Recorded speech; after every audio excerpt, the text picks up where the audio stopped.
아줌마, 냄새나고 더러우니까 저쪽으로 꺼져. 한 남자가 고속도로 휴게소에서 평범한 중년 여성에게 내뱉은 말이었습니다. 해병대 대령 계급장을 단 그는 술에 취한 채 온갖 욕설을 퍼부으며 젊은 아르바이트생까지 폭행했죠. 주변 사람들은 군복을 입은 고위직 앞에서 아무도 나서지 못했습니다. 하지만 그 평범한 아줌마는 달랐습니다. 조용히 자리에서 일어선 그녀의 눈빛에는 범상치 않은 기운이 흐르고 있었거든요. 군복을 입었으면 그 무게를 알아야죠라는 한마디로 그 오만한 대령을 얼어붙게 만들었습니다. 사실 그 여성은 현직 해군 소장이었고 10년 전 남편이 군 내부 비리를 조사하다 의문의 죽음을 당한 당사자였습니다. 그리고 오늘 마주친 바로 그 대령이 남편의 죽음과 깊은 연관이 있다는 사실을 곧 알게 될 거였죠. 한 번의 우연한 만남이 거대한 군 내부 비리 조직의 실체를 드러내고 묻혀있던 진실을 세상에 알리는 시발점이 될 줄 그 누가 알았겠습니까? 대체 어떤 사연이 숨겨져 있는지 지금부터 그 충격적인 이야기를 시작해 보겠습니다. 잠깐만요. 혹시 지금 어디서 듣고 계신가요?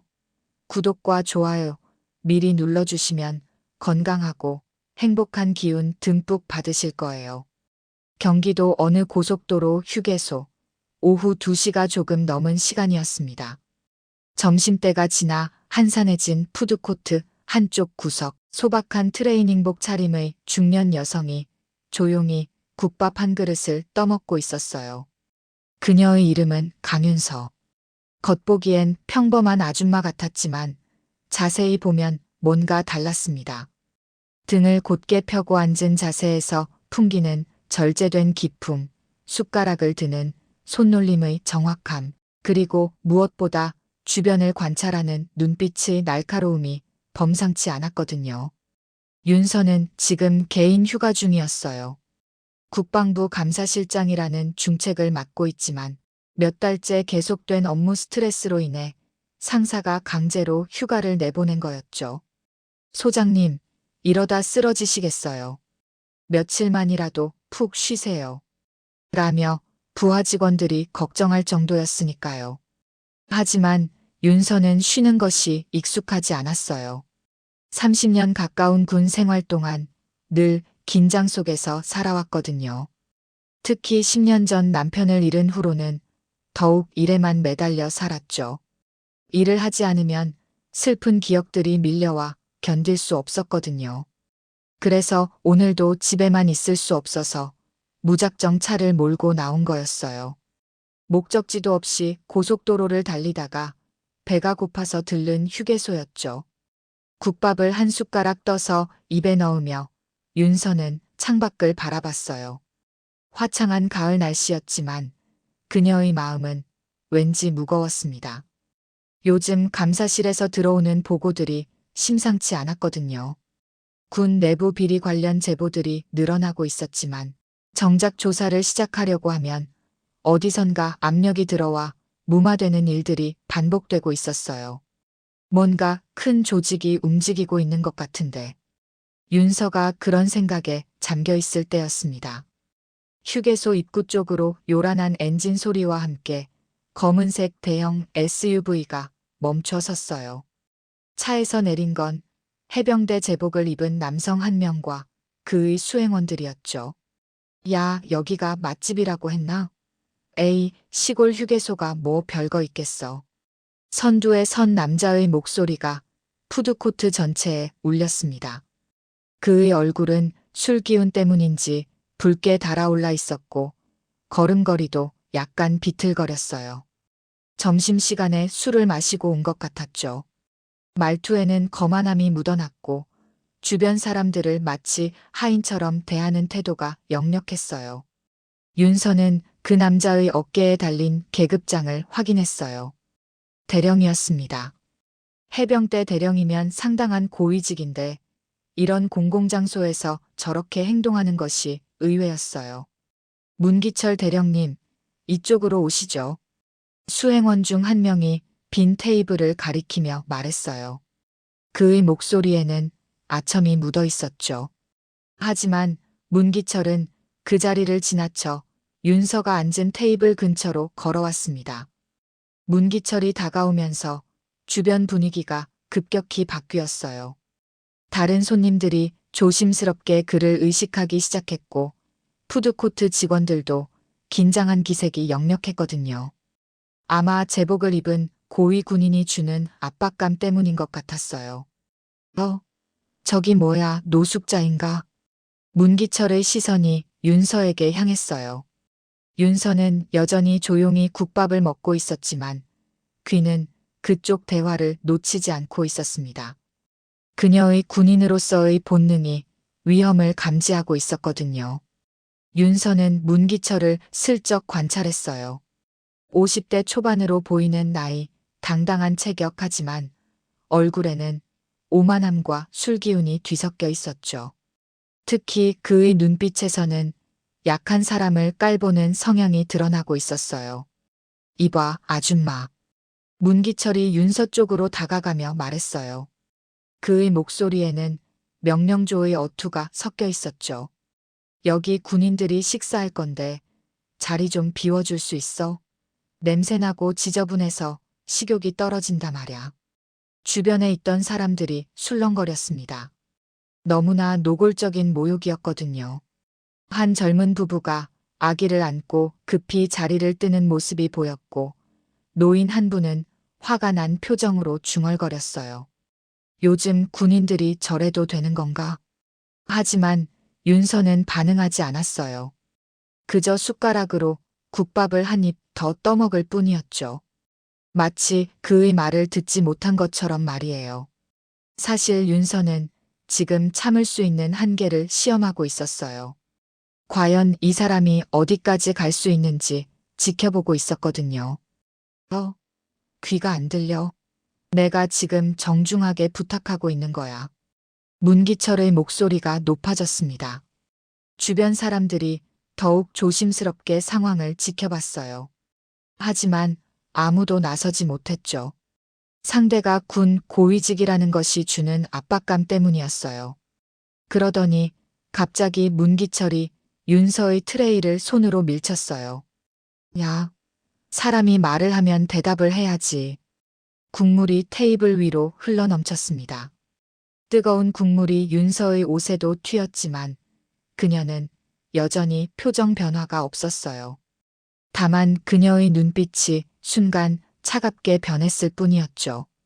다른 손님들은 숨을 죽이고 지켜보고 있었고 푸드코트 직원들은 어찌할 바를 몰라 했어요. 매니저로 보이는 사람이 다가오려다가 문기철의 계급장을 보고는 주춤거렸죠.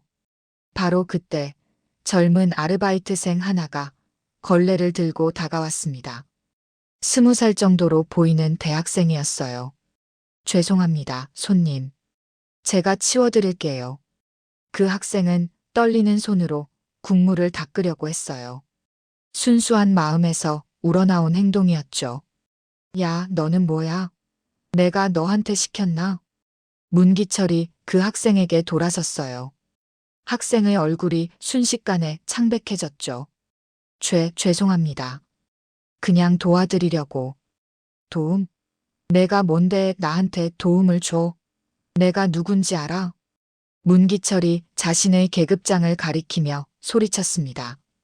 그의 얼굴이 더욱 붉어졌고 술기운도 더해져 공격성이 극대화된 상태였어요.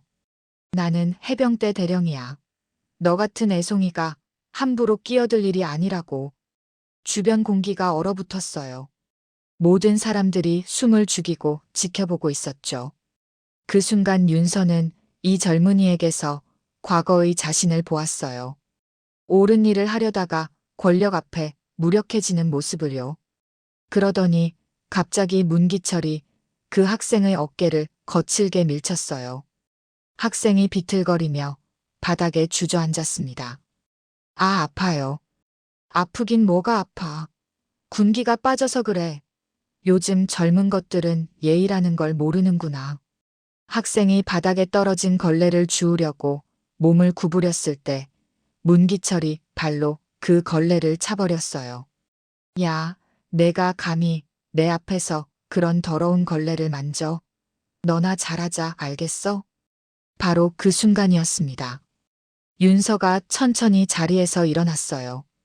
그녀의 움직임은 고양이처럼 조용하면서도 위협적이었죠. 마치 사자가 사냥감을 노리는 것처럼 말이에요. 주변에 있던 사람들이 일제히 윤서를 바라봤어요.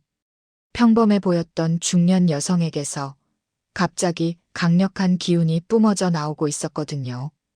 군복을 입었으면 그 무게를 알아야죠. 윤서의 목소리였습니다. 낮고 차분했지만 푸드코트 전체에 울리는 강인함이 있었어요. 마치 바다 깊은 곳에서 올라오는 파도처럼 밀려드는 힘이 있었죠. 문기철이 돌아봤습니다. 순간 그의 얼굴에 당황스러운 표정이 스쳤어요. 윤서에게서 나오는 기운이 예사롭지 않았거든요. 뭐라고? 지금 나한테 가르치려고 드는 거야? 가르치는 게 아닙니다. 윤서가 한 걸음 앞으로 나왔어요. 비록 평상복 차림이었지만 그녀에게서 나오는 기운은 범상치 않았습니다. 마치 오랫동안 숨겨둔 칼이 갑자기 그 날카로움을 드러내는 것 같았어요. 그냥 동료로서 하는 충고예요. 동료? 하하, 웃기고 있네. 너 같은 아줌마가 나와 동료라고? 문기철이 비웃었지만 윤서의 눈빛을 본 순간 뭔가 이상함을 느꼈어요. 그녀의 눈에는 수많은 경험이 담겨 있었고 무엇보다 전혀 움츠러들지 않는 단단함이 있었거든요. 마치 풍파를 겪은 바위처럼 단단하고 흔들리지 않는 의지가 느껴졌어요. 윤서는 조심스럽게 쓰러진 학생에게 다가갔어요. 그리고 부드럽게 그를 일으켜 세웠죠. 괜찮니? 네, 감사합니다. 학생이 고개를 숙이며 대답했어요. 윤서의 손길에서 따뜻함과 힘이 느껴졌거든요. 군인이라면 약한 사람을 보호해야 하는 게 아닌가요? 윤서가 문기철을 바라보며 말했어요. 그 한마디에는 30년 군 생활의 무게가 담겨 있었죠. 보호? 야, 너 정말 웃기는구나. 내가 누군지도 모르면서. 하지만 문기철의 목소리에는 처음의 당당함이 없었어요. 윤서의 존재감이 그를 압도하고 있었거든요. 그녀에게서 나오는 기운은 단순한 시민이 아닌 그 무언가였죠. 윤서는 학생에게 작은 목소리로 말했어요. 앞으로 이런 일이 또 생기면 무리하지 마. 도움이 필요하면 관리사무소나 경찰에 신고하는 게 좋아. 그리고는 자신의 가방을 조용히 챙겨 계산대로 향했어요. 하지만 그녀가 떠나기 전에 던진 마지막 한마디가 문기철의 가슴에 박혔죠. 언젠가 다시 뵙겠습니다. 그 말에는 약속이 담겨 있었어요. 아니, 경고였을지도 모르죠. 윤서가 계산을 마치고 휴게소를 떠나자 푸드코트엔 이상한 정적이 흘렀습니다. 문기철은 자신도 모르게 등줄기에 차가운 기운을 느꼈어요. 그 여자가 대체 누구였을까? 왜 자신이 위축감을 느꼈을까? 하지만 이내 그는 고개를 저었습니다. 그냥 별일 아닌 시비였다고 자신에게 말하며 자리에 앉았죠. 하지만 그날 오후 내내 윤서의 마지막 말이 그의 머릿속에서 맴돌았어요. 언젠가 다시 뵙겠습니다. 그 말에는 뭔가 섬뜩한 예언 같은 느낌이 있었거든요. 서울 마포구의 한 작은 아파트. 윤서가 집에 돌아온 건 저녁 8시가 넘어서였어요. 현관문을 열고 들어서니 고요한 정적만이 그녀를 맞이했습니다. 혼자 사는 집은 늘 이렇게 조용했죠. 32평 아파트는 윤서 혼자 살기에는 넉넉했지만 때로는 너무 넓게 느껴졌어요. 거실 한쪽 벽면에는 윤서의 군 생활을 보여주는 사진들이 걸려 있었어요. 사관학교 졸업식 사진, UDT 훈련 당시의 모습, 그리고 남편 민수호와 함께 찍은 결혼 사진까지. 하지만 10년 전 이후로는 새로운 사진이 추가되지 않았죠. 부엌에서 간단히 저녁을 해결한 후 윤서는 거실 소파에 앉아 오늘 있었던 일을 되돌아봤어요. 휴게소에서 만난 문기철이라는 남자, 그의 오만하고 폭력적인 행동, 그리고 군복을 입고도 부끄러움을 모르는 태도. 저런 사람이 우리 군에 있다는 게 부끄러워. 윤서는 깊은 한숨을 쉬었어요. 요즘 감사실에서 들어오는 제보들도 그렇고, 오늘 목격한 일도 그렇고, 군 내부에 뭔가 심각한 문제가 있다는 생각이 들었거든요. 잠시 텔레비전을 켰지만 집중이 되지 않았어요. 뉴스에서는 국정감사 소식이 나오고 있었고, 군 관련 예산 심의에 대한 이야기가 흘러나왔죠. 하지만 정작 중요한 것들은 수면 아래 감춰져 있다는 생각이 들었어요. 윤서는 간단히 샤워를 마친 후 침실로 향했어요. 그런데 옷장을 열다가 문득 멈춰 섰습니다. 맨 아래 서랍이 살짝 삐뚤어져 있었거든요. 평소 완벽주의자인 윤서가 그냥 넘어갈 수 없는 부분이었어요. 서랍을 정리하려고 손을 넣었는데 뭔가 딱딱한 것이 만져졌습니다. 깊숙한 곳에서 낡은 나무 상자를 꺼냈어요. 상자 표면에는 가벼운 먼지가 앉아 있었고 모서리는 세월의 흔적으로 닳아 있었죠. 10년 동안 한 번도 열어보지 않았던 상자였어요. 윤서는 상자를 침대 위에 올려놓고 잠시 망설였어요. 이 상자를 열면 묻어두고 싶었던 기억들이 다시 살아날 테니까요. 하지만 오늘 문기철을 만난 후 뭔가 변화가 일어나고 있었어요. 더 이상 과거를 피해서는 안 된다는 생각이 들었거든요. 상자를 열자 오래된 종이 냄새와 함께 추억들이 쏟아져 나왔어요. 남편 민수호의 군복 사진이 가장 위에 있었어요. 젊고 당당한 모습의 해군 법무장교. 사진 속 그의 눈빛은 정의에 대한 열정으로 빛나고 있었죠. 그 아래에는 결혼 반지가 들어 있었어요. 윤서는 10년 전 장례식 이후 반지를 빼고 이 상자에 넣어둔 거였어요. 너무 아파서 차고 있을 수 없었거든요. 반지를 손에 들자 결혼식 날의 기억이 생생하게 떠올랐어요. 윤서야, 우리 평생 서로 지켜주자. 응, 여보. 우리가 함께라면 무엇이든 할 수 있을 거야. 그때만 해도 이렇게 일찍 헤어질 줄은 몰랐죠. 그 아래에는 민수호가 써준 편지들도 있었어요. 해외 훈련을 갔을 때, 작전으로 멀리 떠났을 때마다 써준 손편지들이었죠. 그리고 가장 아래쪽에 검은색 태블릿 하나가 들어 있었습니다.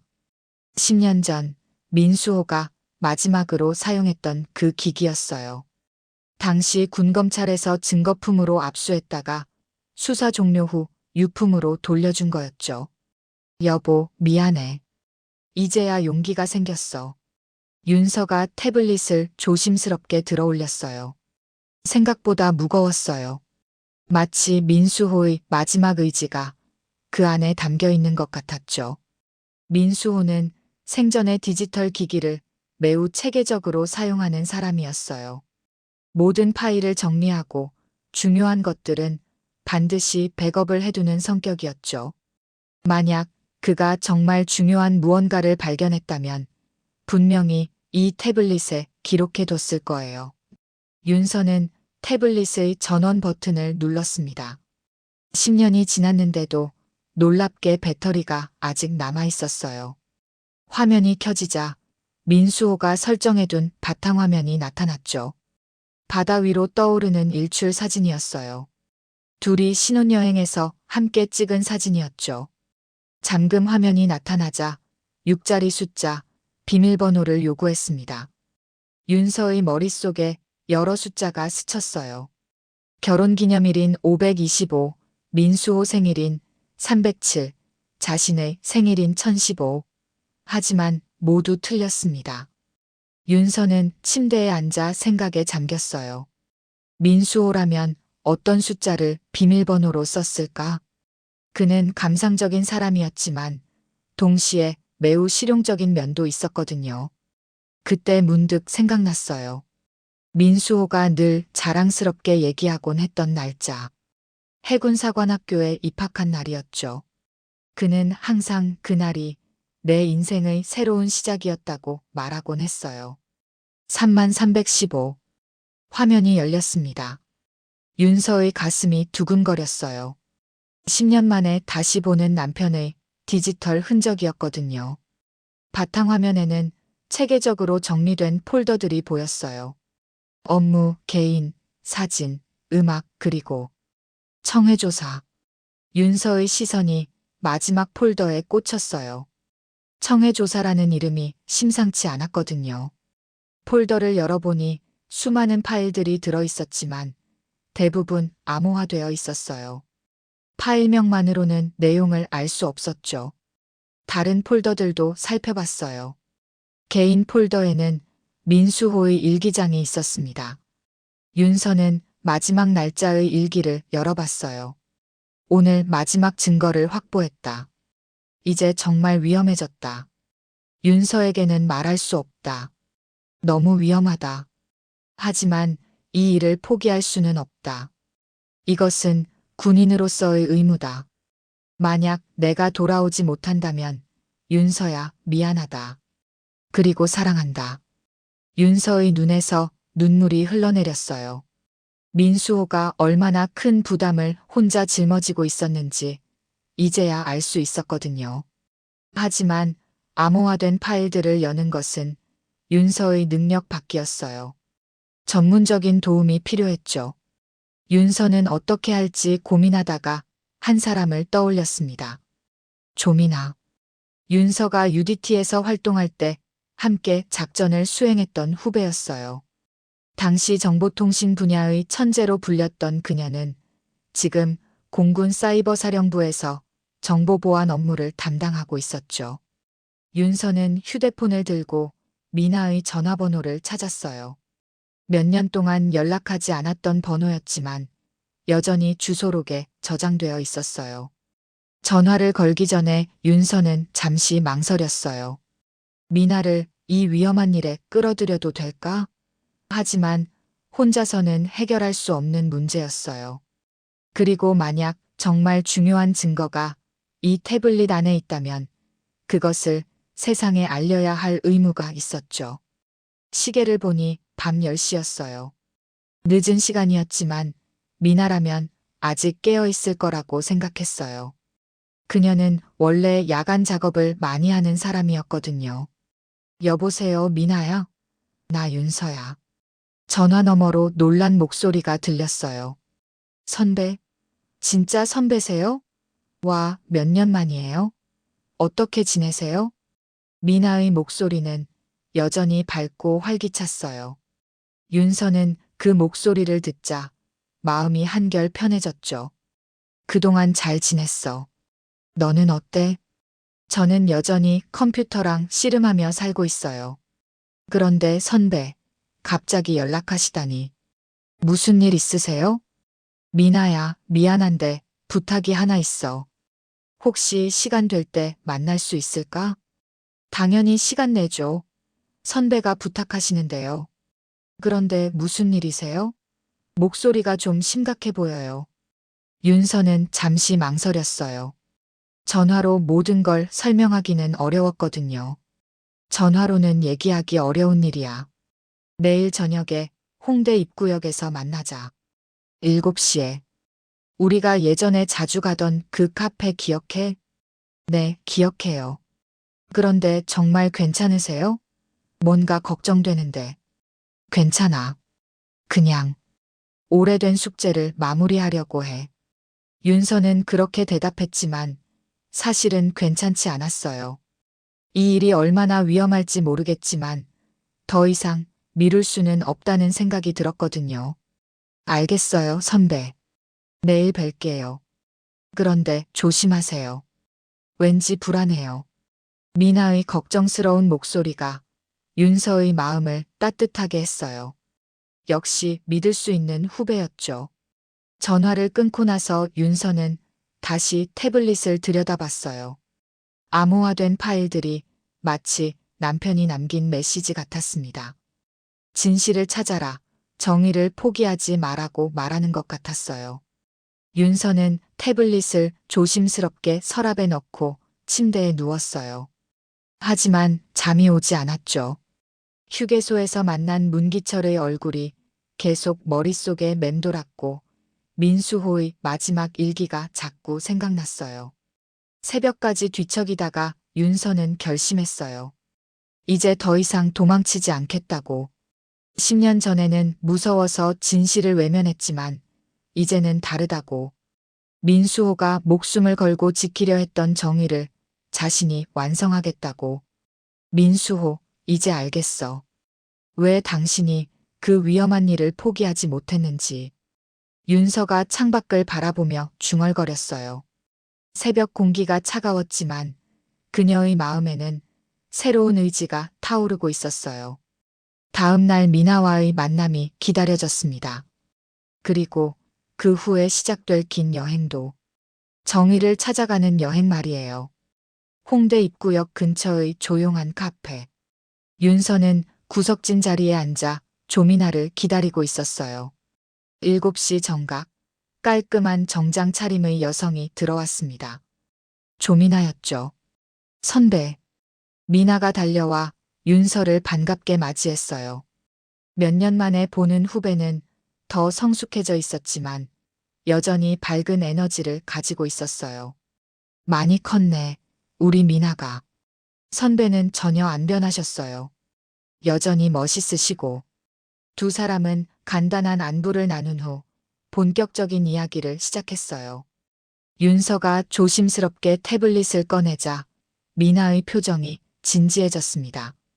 이게 뭔가요? 민수호 오빠가 남긴 거야.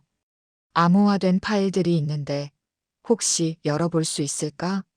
미나의 눈이 날카로워졌어요. 그녀는 사이버 보안 전문가였거든요. 선배, 이거 혹시 그때 그 사건과 관련된 건가요?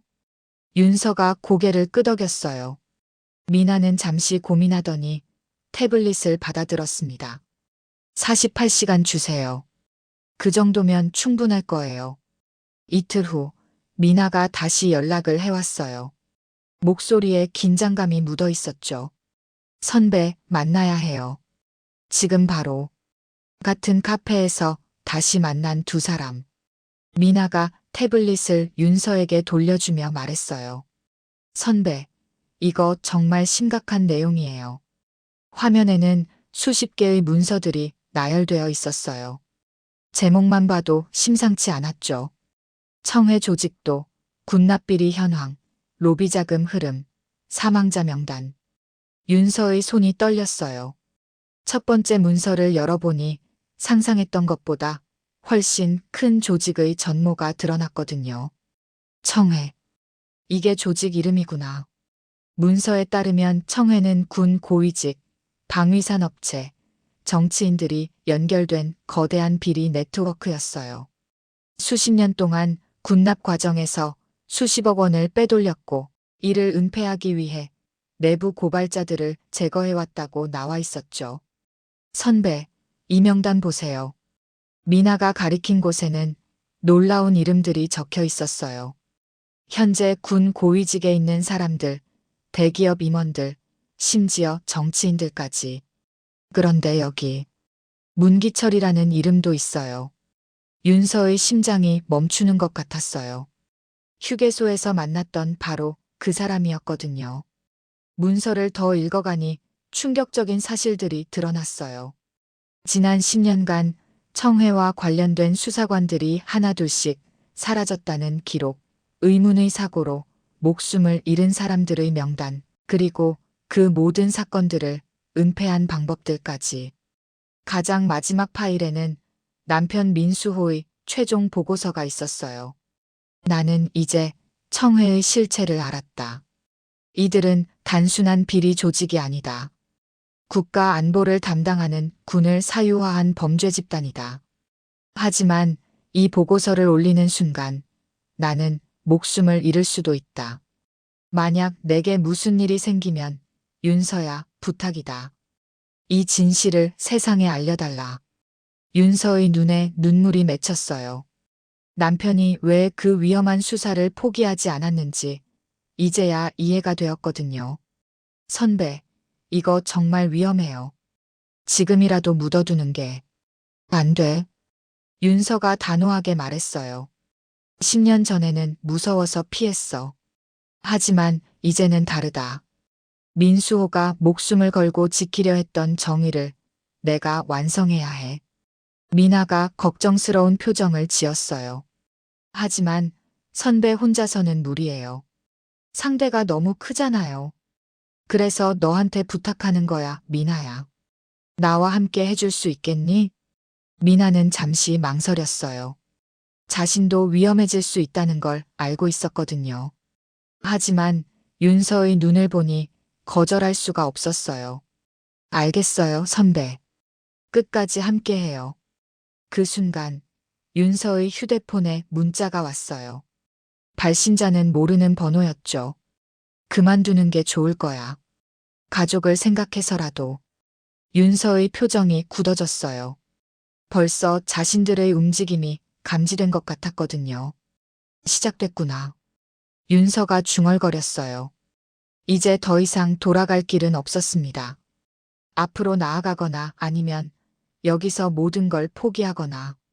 하지만 윤서의 선택은 이미 정해져 있었어요. 남편의 유언을 지키고 정의를 세우는 것. 그것이 그녀가 가야 할 길이었죠. 국방부 청사. 윤서가 감사실장 사무실로 들어서자 부하 직원들이 일제히 일어나 경례를 했어요. 그녀는 더 이상 평상복 차림의 평범한 아줌마가 아니었습니다. 해군 소장의 정복을 입은 당당한 군인이었죠. 김중령, 내 사무실로 와. 부감사실장인 김종수 중령이 급히 따라 들어왔어요. 윤서는 자리에 앉자마자 단호하게 말했습니다. 특별감찰팀을 구성해. 군납비리 전담으로. 소장님, 갑자기 무슨. 문기철 대령을 중심으로 한 비리 의혹이 있어. 철저히 수사할 거야. 김중령의 얼굴이 굳어졌어요. 문기철이라는 이름은 군 내에서 함부로 건드릴 수 없는 인물로 알려져 있었거든요. 소장님, 신중하게 생각해 보시죠. 문 대령은 차기 준장 승진 1순위로. 그래서 더 빨리 해야 해. 별을 달기 전에. 윤서의 목소리에는 흔들림이 없었어요. 10년 전과는 달리 이제 그녀에게는 확실한 증거가 있었거든요. 바로 그때 사무실 문이 열렸어요. 박세진 준장이 들어왔습니다. 국방부 군사정보국장이었죠. 윤서, 잠깐 이야기 좀 하자. 박세진은 윤서와 회사 동기였어요. 더 정확히는 윤서보다 한기 선배였지만 개인적으로는 친한 사이였죠. 특히 윤서의 남편 민수호와는 절친이었어요. 김중령, 자리를 비켜줘. 김중령이 나간 후 박세진이 조심스럽게 입을 열었어요. 윤서야, 무슨 생각이야? 무슨 생각이라니? 문기철 건 말이야. 지금 군 전체가 예민한 시기인데 괜한 파장 일으키지 마. 윤서가 박세진을 똑바로 바라봤어요. 세진 오빠, 혹시 알고 있었어요? 뭘? 청해 말이에요. 박세진의 표정이 순간 굳어졌어요. 윤서는 그 반응만으로도 충분히 알 수 있었죠. 알고 있었구나. 윤서야, 그런 게 아니야. 나도 어쩔 수 없는 상황이. 어쩔 수 없다고요? 민수호 오빠가 죽었는데? 박세진이 고개를 떨궜어요. 그는 오랫동안 양심과 현실 사이에서 고민해 왔었죠. 민수호도. 그때 내가 말렸어. 그냥 덮고 가라고. 하지만 그 친구는 끝까지. 그래서 죽임을 당한 거예요. 살해라는 증거는 없어. 사고였다고. 증거는 내가 찾을 거예요. 윤서가 자리에서 일어났어요. 더 이상 대화할 게 없었거든요. 윤서야, 마지막으로 한 번만 더 생각해봐. 너까지 잃고 싶지 않아. 박세진의 목소리에는 진심이 담겨 있었어요. 하지만 윤서의 결심은 흔들리지 않았죠. 그날 오후 윤서는 직접 군납 창고 현장으로 향했어요. 특별감찰팀과 함께였죠. 경기도 평택에 위치한 대형 물류창고였어요. 갑작스러운 감찰에 당황하셨을 텐데 협조 부탁드립니다. 창고 관리소장이 당황한 기색을 숨기지 못했어요. 하지만 윤서는 개의치 않고 창고 내부를 둘러봤습니다. 표면적으로는 별다른 문제가 없어 보였어요. 하지만 윤서의 눈에는 이상한 점들이 보였죠. 장부상의 재고와 실제 재고가 맞지 않는 부분들, 출입 기록이 누락된 구역들. 저쪽 창고는 뭐예요? 윤서가 따로 떨어진 작은 건물을 가리켰어요. 아, 저건 개인 보관함들이라서. 개인 보관함이 군시설에? 관리소장의 얼굴이 창백해졌어요. 윤서는 그 건물로 직접 향했습니다. 건물 뒤편에서 뜻밖의 장면을 목격했어요. 고급 승용차에서 정복을 입은 장성 한 명이 내리고 민간인 한 명이 두꺼운 봉투를 건네주는 모습이었죠. 윤서는 재빨리 휴대폰으로 사진을 찍었어요. 비록 얼굴은 명확히 보이지 않았지만 현장을 포착한 건 분명했거든요. 소장님, 김중령이 급히 달려왔어요. 저쪽에서 이상한 움직임이. 나도 봤어. 윤서가 사진을 확인하며 말했어요. 드디어 실마리를 잡았군요. 그날 저녁 윤서가 사무실에 돌아오니 책상 위에 편지 하나가 놓여 있었어요. 발신인은 적혀 있지 않았지만 내용을 보니 누구의 것인지 알 수 있었죠. 윤서 소장님, 당신이 무엇을 찾고 있는지 알고 있습니다. 하지만 그 길은 당신이 생각하는 것보다 훨씬 위험합니다. 마지막 기회를 드립니다. 지금이라도 멈추십시오. 마이너스 청해. 윤서가 편지를 접으며 씁쓸하게 웃었어요. 이제 정말 전쟁이 시작된 거였죠. 민수호, 이제 시작이야. 그녀가 창밖을 바라보며 중얼거렸어요. 도시의 불빛들이 마치 별처럼 반짝이고 있었습니다. 어둠 속에서도 빛을 잃지 않는 별처럼 그녀도 정의의 빛을 잃지 않을 거였어요. 이틀 후 새벽 2시, 윤서는 조미나의 연락을 받고 급히 만남의 장소로 향했어요. 한강 근처의 24시간 카페였죠. 선배, 큰일이에요. 미나의 얼굴에는 긴장감이 가득했어요. 그녀는 노트북을 열어 윤서에게 보여줬습니다. 태블릿에서 추가로 복원한 파일들이에요. 그런데 이걸 보시면 화면에는 복잡한 조직도가 나타났어요. 청해의 전체 구조였죠. 생각했던 것보다 훨씬 거대하고 체계적이었어요. 이게 뭐야? 윤서가 화면을 자세히 들여다봤어요. 조직의 정점에는 회장이라는 직책이 있었고 그 아래로 정치, 군사, 경제 분야별로 나뉘어져 있었죠. 선배, 더 놀라운 게 있어요. 미나가 다른 파일을 열었어요. 그 안에는 청해의 활동 내역이 상세히 기록되어 있었습니다. 지난 20년간 이들이 관여한 사건들이에요. 군납 비리는 기본이고 정치인 로비, 기업 특혜, 심지어 선거 개입까지. 윤서의 얼굴이 점점 굳어졌어요. 상상했던 것보다 훨씬 큰 조직이었거든요. 그런데 가장 충격적인 건 이거예요. 미나가 마지막 파일을 열자 윤서의 숨이 멎었어요.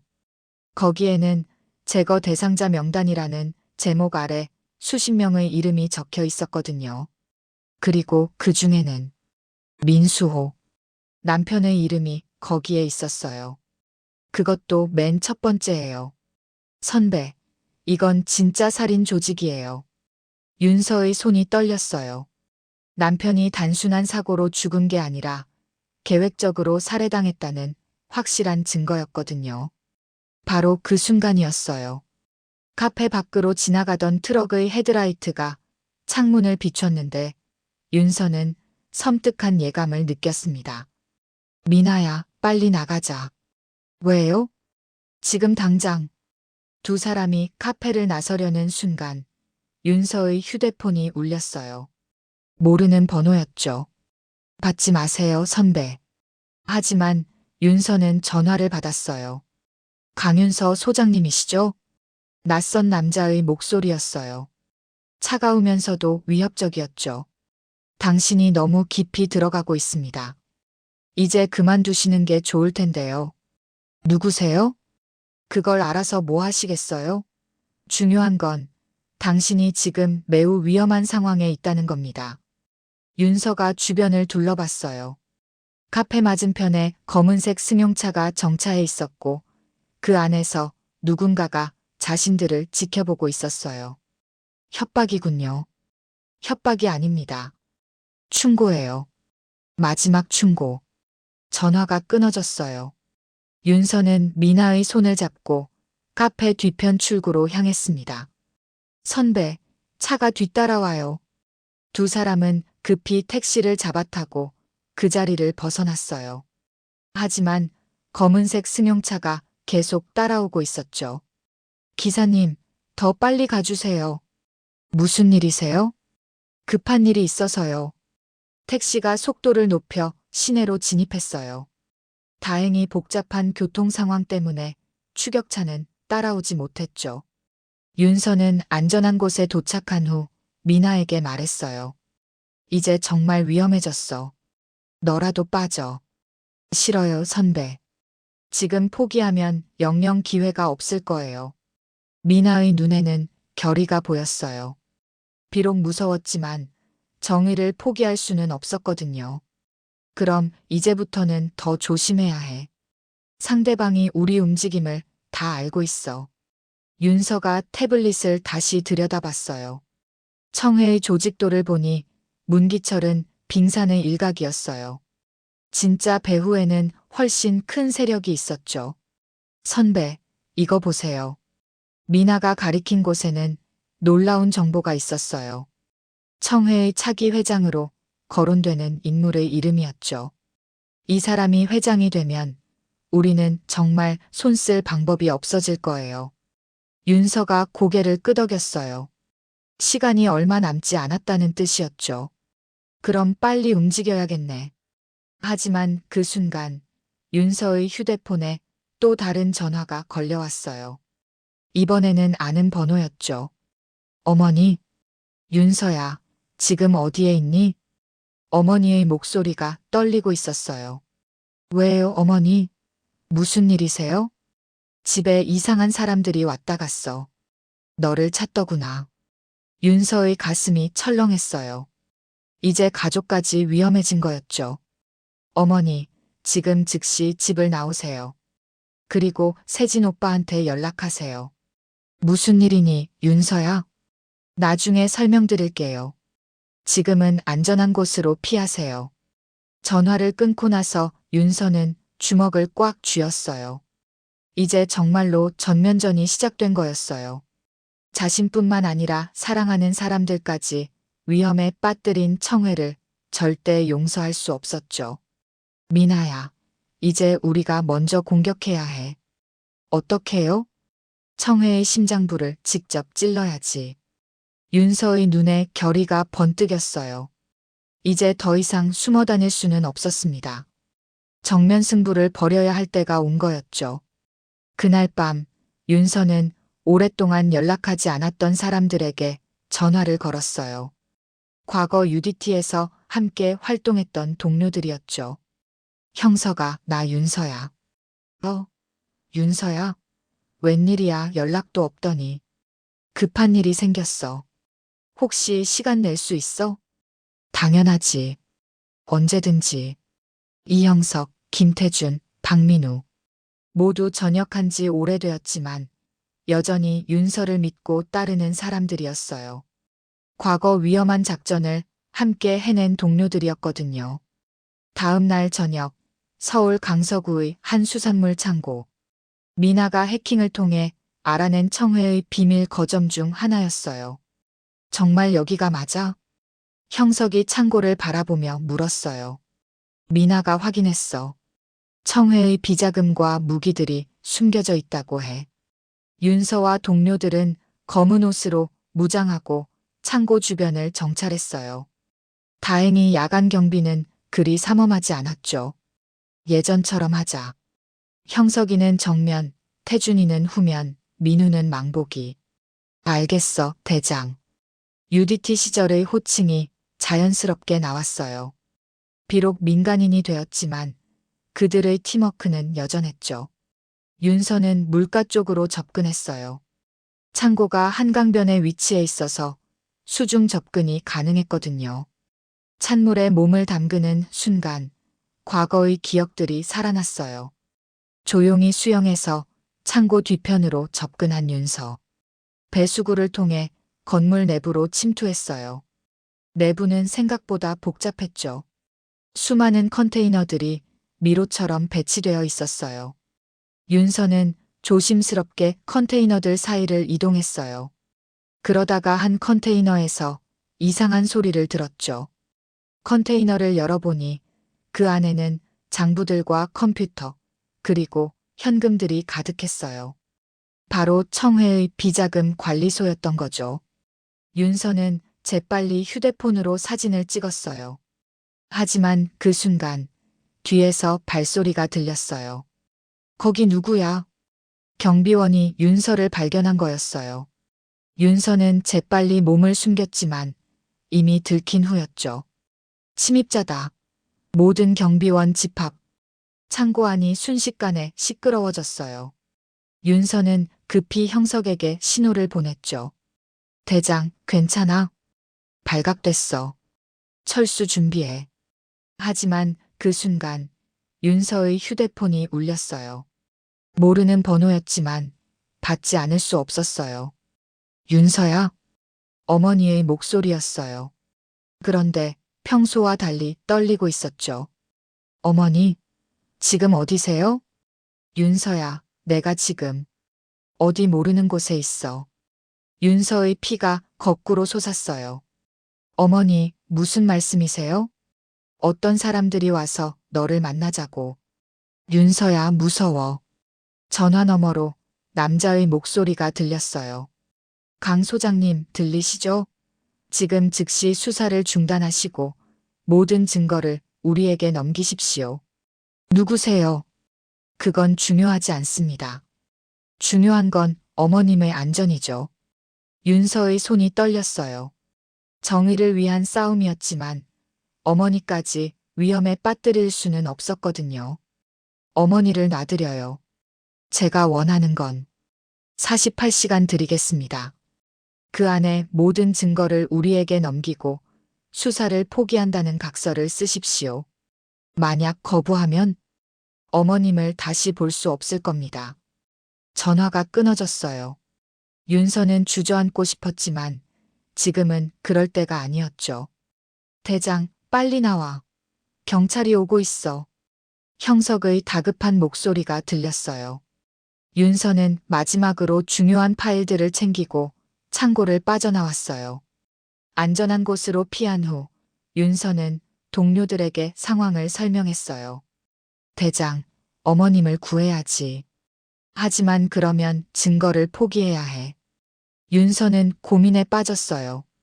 정의와 가족 사이에서 선택해야 하는 순간이었죠. 바로 그때 미나가 달려왔어요. 선배, 큰일 났어요. 뭐가?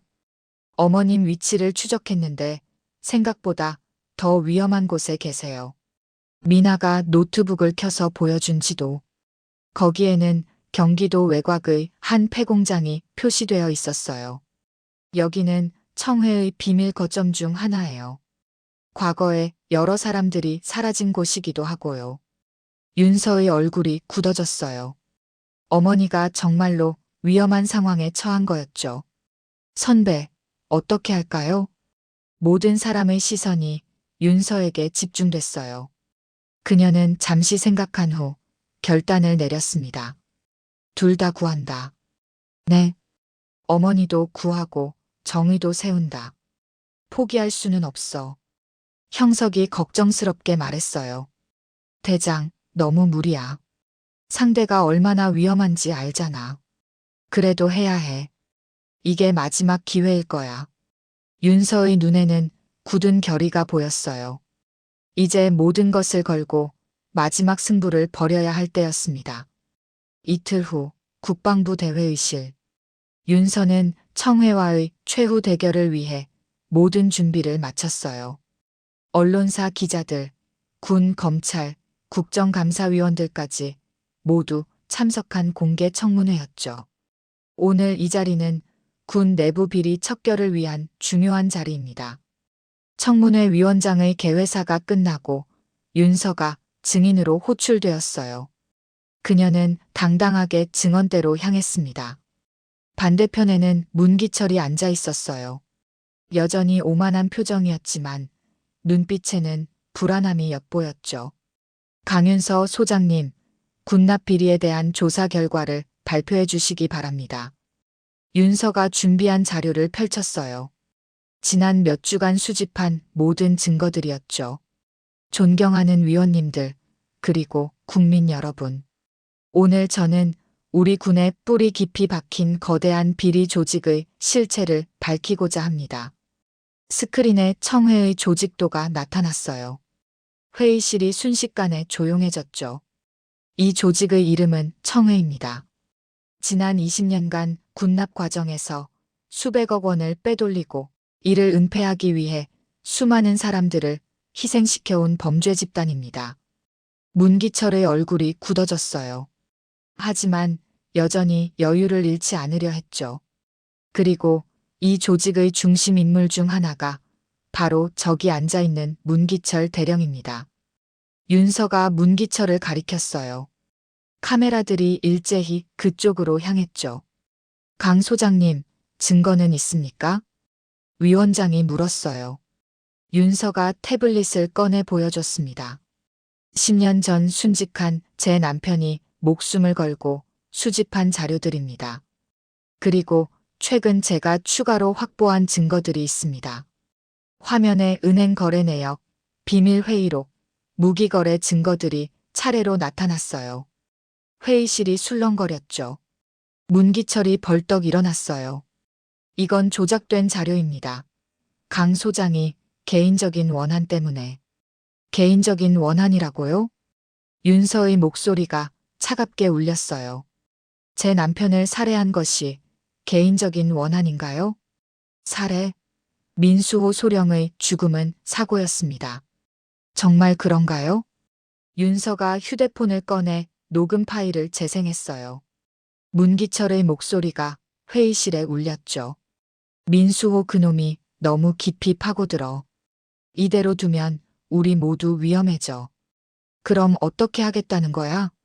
사고로 처리하는 수밖에 없지. 예전에도 그렇게 했잖아.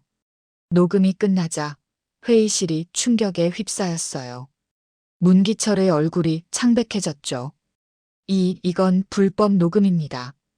불법이라고요? 제 어머니를 납치해놓고 불법을 논하시는 건가요? 그 순간 박세진이 회의실로 들어왔어요. 그의 뒤로 윤서의 어머니가 함께 왔죠. 어머니. 윤서가 안도의 표정을 지었어요. 박세진이 어머니를 구출해 준 거였죠. 윤서야, 세진이가 구해줬어. 박세진이 증언대로 다가왔어요. 위원님들, 저는 국방부 군사정보국장 박세진입니다. 오늘 중요한 증언을 하러 왔습니다. 박세진이 서류 뭉치를 꺼내 보여줬어요. 이것은 청해의 실제 회원 명단과 활동 기록입니다. 제가 오랫동안 수집해온 자료들입니다. 문기철이 박세진을 노려봤어요. 박 준장, 당신이 우리 편이었잖아. 우리 편이라고요? 저는 처음부터 끝까지 대한민국 군인이었습니다. 박세진의 증언으로 청해의 모든 실체가 드러났어요. 회원들의 실명, 비리 금액, 그리고 지금까지 은폐된 사건들의 진실까지 모두 공개되었죠. 문기철은 더 이상 변명할 수 없었어요. 모든 증거가 완벽했거든요. 문기철 대령, 마지막으로 하고 싶은 말이 있습니까? 위원장이 물었어요. 문기철은 잠시 망설이더니 고개를 떨궜어요. 죄송합니다. 그 한마디로 모든 것이 끝났어요. 청회의 몰락과 함께 정의가 승리하는 순간이었죠. 청문회가 끝나고 윤서는 복도에서 박세진을 만났어요. 세진 오빠, 고마워요. 미안해, 윤서야. 진작 용기를 냈어야 했는데. 늦지 않았어요. 가장 중요한 순간에 옳은 선택을 해주셨잖아요. 두 사람은 서로를 바라보며 미소를 지었어요. 긴 터널의 끝에서 드디어 빛을 본 것 같았죠. 그날 저녁 뉴스에서는 청해 사건이 대대적으로 보도되었어요. 문기철을 비롯한 주요 인물들이 구속되었고 군 전체의 대대적인 개혁이 시작되었죠. 윤서는 집에서 뉴스를 보며 남편의 사진을 바라봤어요. 민수호, 이제 편히 쉬어도 돼. 약속 지켰어. 그녀의 눈에 눈물이 맺혔어요. 기쁨의 눈물이었죠. 6개월 후 서울중앙지방법원 대법정. 문기철과 청해 관련자들에 대한 선고가 내려지는 날이었어요. 피고인 문기철에게 징역 15년을 선고한다. 재판장의 선고를 들으며 윤서는 깊은 안도감을 느꼈어요. 드디어 정의가 실현된 거였죠. 법정을 나서며 문기철이 윤서를 바라봤어요. 그의 눈에는 더 이상 오만함이 없었죠. 그저 깊은 후회만이 담겨 있었어요. 강 소장님, 더 이상 할 말은 없어요. 윤서가 차갑게 말하며 지나쳤어요. 하지만 몇 걸음 가다가 돌아섰죠. 다만 한 가지만 말씀드릴게요. 군복의 무게를 이제라도 느끼시길 바라요. 그날 오후 윤서는 국방부 청사에서 전역 서류에 서명했어요. 30년간의 군 생활을 정리하는 순간이었죠. 정말 그만두시는 거예요? 김종수 중령이 아쉬워했어요. 이제 다른 일을 해볼 때가 된 것 같아. 윤서가 사무실을 정리하며 말했어요.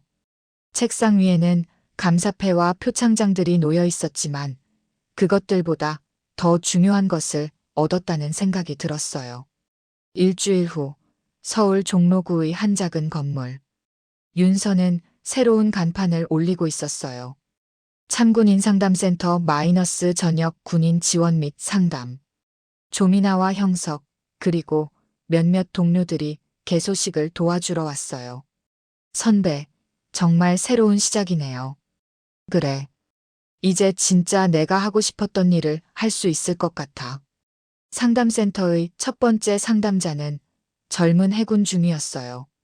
부대 내 부조리 때문에 고민이 많다고 했죠. 소장님, 저는 어떻게 해야 할까요? 윗사람들이 시키는 대로 하자니 양심에 걸리고 거부하자니 불이익이 두려워요. 윤서가 그 청년을 따뜻하게 바라봤어요. 중위님, 군인에게 가장 중요한 건 계급도 진급도 아니에요. 바로 양심이죠. 하지만 혼자서는 무리가 아닐까요? 혼자가 아니에요. 옳은 일을 하는 사람은 절대 혼자가 아니거든요. 윤서의 말에 그 청년의 눈에 희망이 보였어요. 소장님처럼 용기를 낼 수 있을까요? 용기는 타고나는 게 아니에요. 연습하는 거죠. 작은 것부터 시작해서 점점 큰 용기를 내는 거예요. 상담을 마치고 청년이 돌아간 후 윤서는 창밖을 바라봤어요. 저녁 노을이 아름답게 물들어가고 있었죠. 그때 전화가 걸려왔어요. 박세진이었어요. 윤서야, 잘 지내? 네, 오빠. 새로운 일이 생각보다 보람 있어요. 다행이다. 그런데 하나 물어볼 게 있어. 뭐요? 후회는 안 해? 편안한 군 생활 버리고 이런 힘든 길을 택한 건 말이야. 윤서가 잠시 생각했어요. 정말 후회하는지 자문해봤죠. 전혀요. 오히려 지금이 제 인생에서 가장 의미 있는 시간인 것 같아요. 역시 우리 윤서답네. 전화를 끊고 나서 윤서는 책상 서랍을 열었어요. 그 안에는 남편 민수호의 사진이 들어 있었어요. 여보, 이제 정말로 새로운 시작이야. 당신이 지키려 했던 정의를 이어받아서 나만의 방식으로 계속해 나갈 거야. 사진 속의 남편이 미소 짓는 것 같았어요. 그날 밤 윤서는 일기를 썼어요. 오랫동안 써보지 못했던 일기였죠. 오늘부터 새로운 윤서가 되었다. 계급장도 권력도 없지만 이상하게 마음이 가볍다.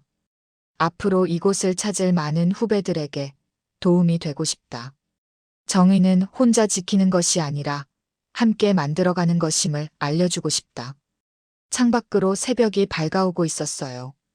어둠 속에서도 희망을 잃지 않았던 그녀에게 드디어 진짜 새벽이 온 것 같았죠. 며칠 후 상담센터에는 점점 더 많은 사람들이 찾아왔어요. 현역 군인들뿐만 아니라 전역 후 적응에 어려움을 겪는 사람들, 그리고 군 내 부조리를 고발하고 싶어하는 사람들까지. 윤서는 그들 모두를 따뜻하게 맞이했어요. 한 사람 한 사람의 이야기를 들으며 그들이 올바른 길을 찾을 수 있도록 도왔죠. 소장님 덕분에 용기를 낼 수 있었어요. 정의가 승리할 수 있다는 걸 보여주셔서 감사해요. 이제 제도 당당하게 목소리 낼 수 있을 것 같아요. 그들의 감사 인사를 들을 때마다 윤서는 보람을 느꼈어요. 이것이야말로 자신이 찾던 진짜 의미 있는 일이었거든요. 그렇게 시간이 흘러 1년 후 윤서의 상담센터는 전국적으로 유명해졌어요. 정의를 포기하지 않은 한 여군의 이야기는 많은 사람들에게 희망과 용기를 주었죠. 어느 봄날 오후 윤서는 남편의 묘소를 찾았어요. 오랜만에 두 사람만의 시간이었죠. 여보, 우리가 꿈꿨던 세상이 조금씩 만들어지고 있어. 아직 갈 길이 멀지만 포기하지 않을게. 당신이 시작한 일을 끝까지 이어갈 거야. 바람이 불어와 벚꽃잎들이 하늘거렸어요. 마치 남편이 보내는 축복 같았죠. 윤서는 미소를 지으며 일어났어요. 이제 돌아가 또 다른 사람들을 도와야 했거든요. 정의를 향한 그녀의 여정은 끝난 것이 아니라 새로운 방식으로 계속되고 있었어요. 해가 서쪽으로 기울어가고 있었지만 윤서에게는 매일이 새로운 새벽이었습니다. 어둠을 두려워하지 않는 사람에게는 언제나 새벽이 찾아오니까요.